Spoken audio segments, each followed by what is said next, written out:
Welcome to California and Me. I'm your host, Holly May, and today I get to introduce you to the CEO of Share. Brian, thank you for joining us, and let's just jump right in. What is Share? Share stands for the Self-Help and Recovery Exchange.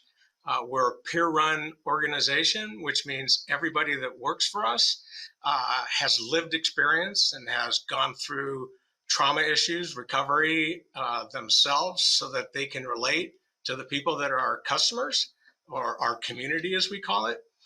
So it's important to know that that's probably the most critical part of our program, is that when someone's on the street and they're in trouble, and we can go and tell them, hey, we've been there, done that. We've been homeless. We've been on drugs. We've been arrested. We've found a way to get better, and let's bring you into our model and show you how it works. We bring you in. We can house you within 24 to 48 hours. We do outreach, and our outreach people are very successful because when you're in outreach, you talk to the person on the street with lived experience. It's a little different than a normal outreach person that's not in recovery or hasn't experienced the traumas and aren't trying to relate to that person on the street that, that they have any understanding or responsibility as to what's going on in their head. And we change that, which builds a trust. And when people trust you, they open up to you. When they find out you've experienced the same things they have, there becomes an open bond that breaks down the barrier of, I'm not an authority figure, I'm like you. And we have programs that will help make you better, and we can house you right now or within 24 hours, 48 hours of our initial meeting with you, which is completely unlike the existing system. So that's kind of what Share is. We have several different programs in Share. We have self-help support group centers. We have collaborative housing. We have a recovery retreat. We do research and advocacy. We're kind of the self-help clearinghouse, where we've sent people to over 12,000 meetings and referrals. We do peer training academies, and we do volunteers to jobs. When I talk about sending people to self-help support groups, that is probably the key in how this place got founded. It was founded by a group of people that said, hey, there's a lack of kind of a one-stop shop where everybody can go into different rooms based on what their traumas are. We experience that there's probably about 700 different traumas that people experience, and there's a self-help support group for you on the trauma that you're experiencing. And you sit in that room either in person or on Zoom, and you talk together about what your experience was and how did you get better. And that's a critical part of what we do. People on the street or people going into recovery for whatever trauma they have, it's not for people that need it, Holly, it's for people that want it. And that's the success that we can get. And again, the big outcome that we have, we're a place where transformation happens. And, our outcomes are who the people become. It's not just get you housed and maybe get you services later. We're a definite road to recovery, and it's an amazing program. And I got in this program because of my past life experiences. So. Well, that's a great segue. So, Brian, you mentioned that everybody in the program has been through something. So share with us what your story is. Well, I don't think my mom's listening, so I can probably tell you. Currently, I'm 22 years sober, and every day is another first day. And getting into recovery changed my life. The likeness of what happened to me that I relate to people that are in recovery or that we're trying to get into our program is that, I've lived in a hotel room for 18 months. I lost part of my family. I smoked crack on Skid Row. I had a grand mal seizure in front of 80 people in my office. All of those combined completely, made me out of whack. When I was living in a hotel room, I basically in a room by myself, similar to the programs that put people in single room or single hotels. that, I'm isolated when I'm in that. And my head on the pillow is saying, worry, doubt, fear, anxiety, upset. What am I going to do? And it wasn't until I opened that door and walked out onto the street and went to an AA meeting at the downtown LA YMCA that I realized by looking at everybody that was in that room, their lives were transforming. And that's really what AA is all about. Finding someone that has what you want. And through that group, you create fellowship, community, kinship, and those things. The biggest problem on the street is the lack of social support. And when you get into these programs, you now have social support, fellowship, kinship, and community. And that's what happened to me. And 22 years later, someone offered me to sit in this chair. And I couldn't be more fulfilled from an internal standpoint. When you help people, you're the one that benefits the most. It's called the helper theory. The more I help you, the more I get out of it. And that's what lived experience people do. They help you, which then feeds their program and their transformation. It's so true to take those, hard experiences in life, whatever they may be, and then be able to see somebody else going through that and to help them because you've walked that path. You've been there. You know the steps to get to the other side. And I just think that's beautiful. And I love that you guys have so much going on. So let's talk about some of your support groups. So just walk us through like your centers and your support groups.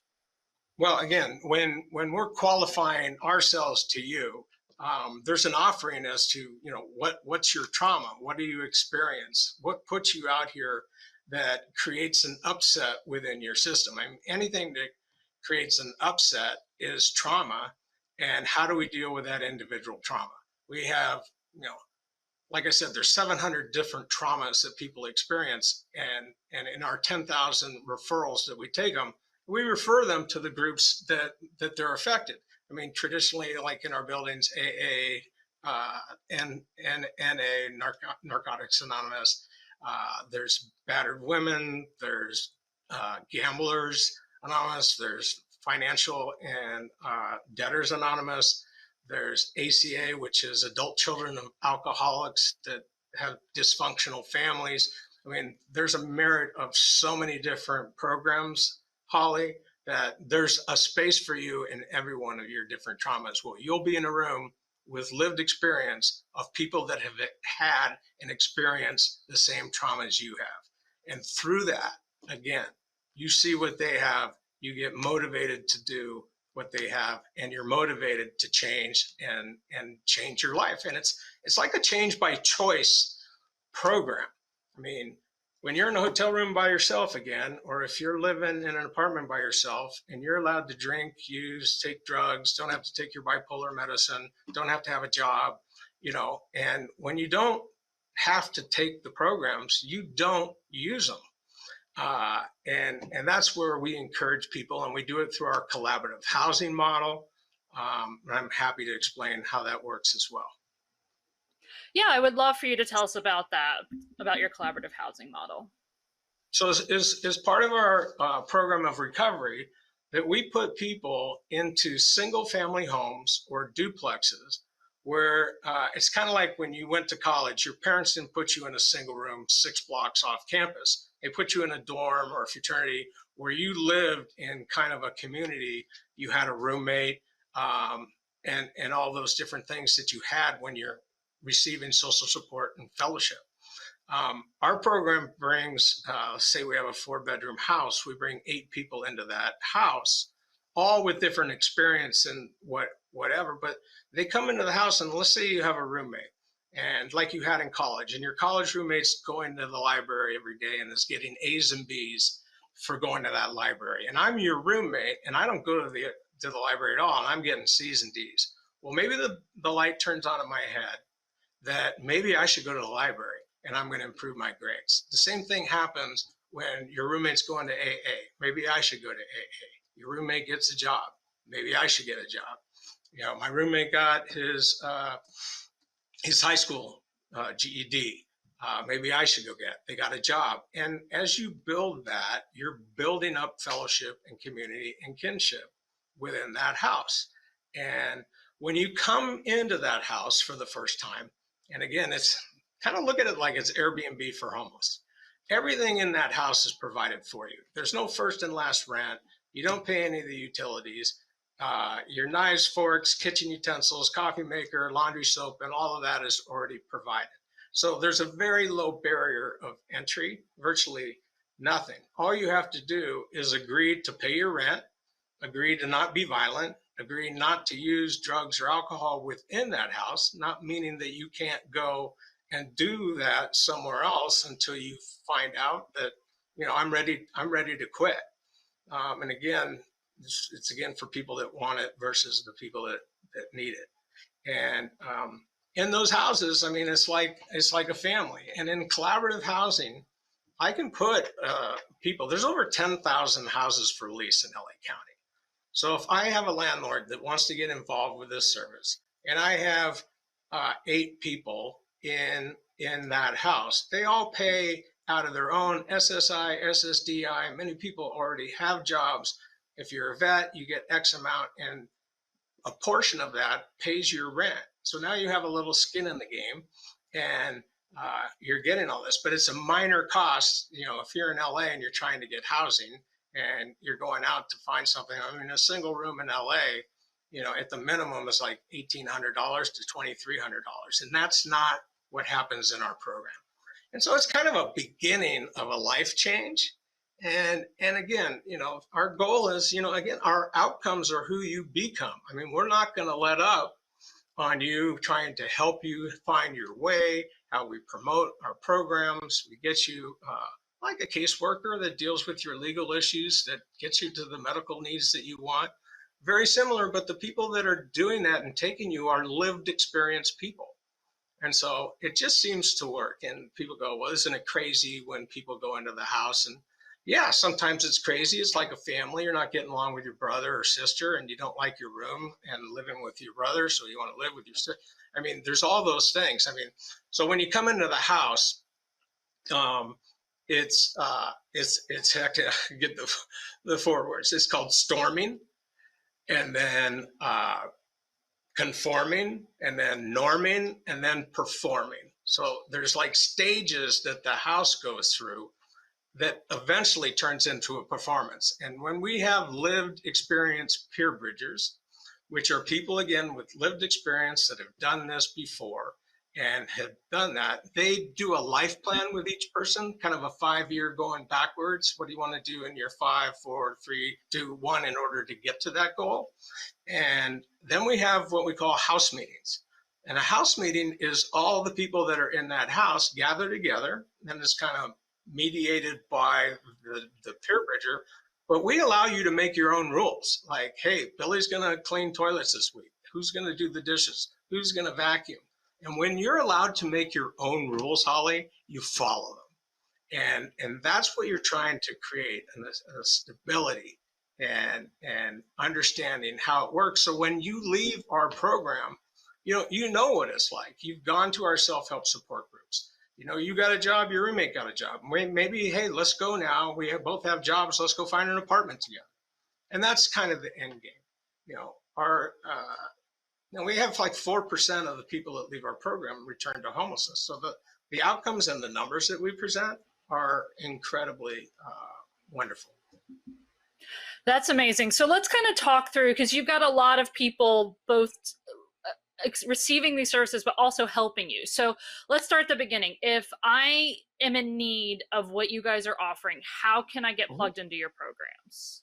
Okay, well, most of it is referrals and people that find out about our program. I mean, at the Share Culver City and Share Downtown, we have what we call a self-help support center. And anybody can walk in the building, anybody can be referred to the building. We have meetings printed in directories where you can come kind of to the one-stop shop and say, this is my problem, this is my issue, where should I go? And we find the meeting that works best for your trauma. And we have probably over 100 meetings a week.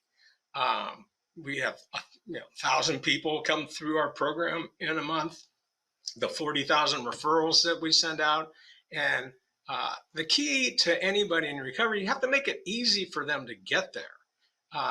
If you have hotels and people are in hotels, but they have to take a bus for 8 miles to get to a support center, chances are they're not going to go. So it's important for us, and one of our long-term goals is to build more self-help support groups, centers where people can come in when they're housed in different parts of the city, that is convenient and it's easy to get to these meetings. And that's really huge when you're trying to get somebody into recovery. I mean, the city can't force you to get into recovery, but if it was right across the street or down the block that there's a self-help support group, and maybe somebody that's living in your hotel room, hey, there's an AA meeting across the street, there's Debtors Anonymous, there's whatever. And you have to make getting recovery easy in the sense of access.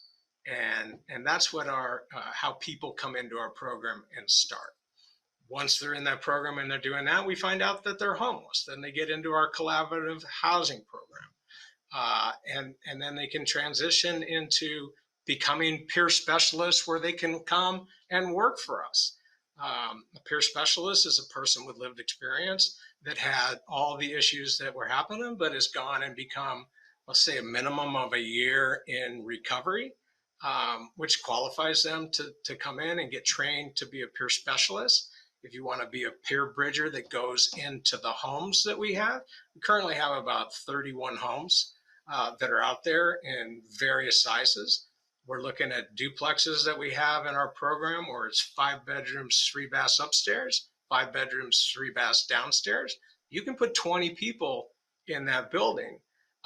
And together, if there's enough, we provide a van that will transport you to one of these self-help support centers. When I was in recovery and I went to a place called Promises, we were all dealing with our traumas, but they would put us in what they called the druggy buggy and take us to different meetings based on where we needed to get the help. So having access is the key thing. And, if you don't have access, you don't go. If you don't have a roommate that's getting better, you don't get better. If you don't have structure, in the sense of structure, you made the rules, so you're going to follow them. So there is a cohesive bonding that takes place when you enter these programs. And people get better listening to people with lived experience, share their stories, experience, strengths, and hope, and you kind of bite into it. And the more you're into it, the more qualified you get to start helping somebody else. I mean, AA has the 12th step, says, having had a spiritual awakening as a result of these steps, I took the message to the alcoholic that still suffers. That's kind of what we do here. We are bringing the message that you can recover. You can recover from any of your traumas and come out the other side, which puts you back into society and back into a productive member with purpose in your life, that you've known that, hey, I rid myself of a lot of the traumas that got me there. Maybe I'm going to move home. Maybe, hey, mom, dad, you're not going to believe I'm not on the streets anymore.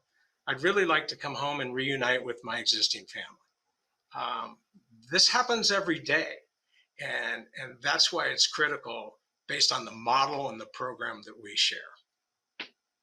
Yeah, that's so true. I've seen at Share, yes. I've seen that so many times. I know a young man that I'm familiar with that has been through a recovery program. His family had actually had to take a restraining order out on him while he was under the oppression of his addiction.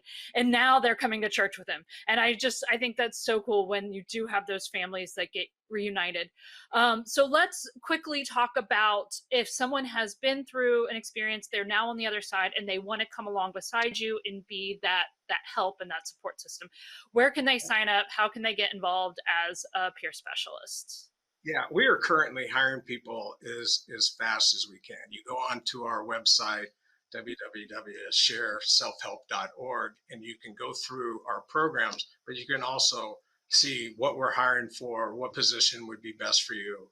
And the key thing is getting you into our organization to put you in the most effective chair that you're going to be in. So, like I said, we have 72 employees currently with our plans and our new strategic goals on how we're going to scale our business. Our 72 people could double within 18 months and go again and again. And again, we're providing these services in LA County only right now. Our program works anywhere across the world or anywhere across the United States. So there's going to be plenty of job opportunities for anybody that wants to work. the low range 40,000, the high range 70,000, 80,000 dollars to bring your experience, strength, and hope to others that need your help.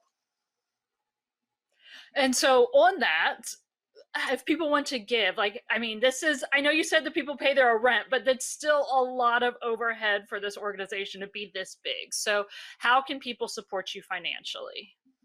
Well, obviously, we'd love to have donations. We have about $7 million of government type contracts that help us in some of the areas that we're doing business. But people can give matching funds, they can give private donations, they can give estate planning donations, they can give a stock, they can, throughout the gamut, just like every other nonprofit. There's a need for your money, and you can give money based on how you feel like giving it. For example, I just had a couple donate $500,000 to us because they heard me speak on another podcast or at a community event, and they go, "How can we help you?" And I go, "Well, we'd like to build our outreach team because we're not really seen and don't have very much visibility out there like the other agencies. St. Joseph Center, Path. They're branded out there doing stuff. So with this $500,000, I'm going to hire 4 lived experience outreach workers and a supervisor, and I'm going to get 2 vans out there that we will brand. And so you're going to start to see us out on the street. And people are going to recognize, knowing that, hey, when these guys come and pull up, they can immediately help me. They can immediately get me into housing. And if you're ready to go, we're ready to have you. I love that. I love that, I getting out there. Clearly your numbers say it works. So, push the message out there. We don't have a ton of time, but I want to know, what do the next 5 years look like for Share as you see them? I have made a strategic plan, and it's just easier to read. You have a couple of these maps that you see behind me. Currently, in order to scale like our housing program, we have 531 people we housed last year. Our 12 to 18 month goal is to house 1,000. Our 8 to 10 year goal is to house 5,000. We're going to need to get into the master leasing program, like several of the organizations are going, where the master lessee, the payment gets paid, and then the check goes to the landlord directly. Again, to scale our outreach program on the street, we helped 110 people get off the street, and in our outreach program that wasn't even necessarily funded. We just go, and if people need housing, we seem to be very generous, which means we need help, because a peer bridger costs us between $50,000 and $70,000 a year, and we have to start to have people get paid reasonably for what they do, especially when it's happening right away. We have our recovery respite retreat, which is a single family home that people can go to, 8 men for 2 weeks, 8 women for 2 weeks. And it's like a boot camp before you go in to collaborative housing. If you have a higher need of service, these people come together. They have a van that takes them to meetings. They make their meals together. We give them $5 a day to make a meeting, but if 8 people go to the store, they realize that we can buy a bigger bag of rice. We can pool our money together to have those meals. We deal with and so when they come out of the program, they're not just running to McDonald's to have a $15 Big Mac, where they can actually learn to cook and care for themselves. We have these self-help support group centers. We have 2 right now. My goal is to put 15 self-help support groups, 1 in each of the 15 council districts. I want to scale our home to employment, where people come in and they volunteer, where we teach them how to do business and work around here that then qualifies, and we write letters of recommendation to housing. We do this in the COG down at called Gateway Cities, that we found jobs for 90 people last year. I think our quota was supposed to be 60, and we housed like 110. Don't hold me on that number, but it's very close to that. And Just then a we little have bit more, peer training academy, where we have contracts to train people because we're the expert in peer supervision and peer training. And it's a business that's starting to really expand because they're watching peer-based lived experience people being able to relate much better. When you're a peer, or let's say you have a therapist in the other system or a caseworker, those people go home at 5 o'clock at night.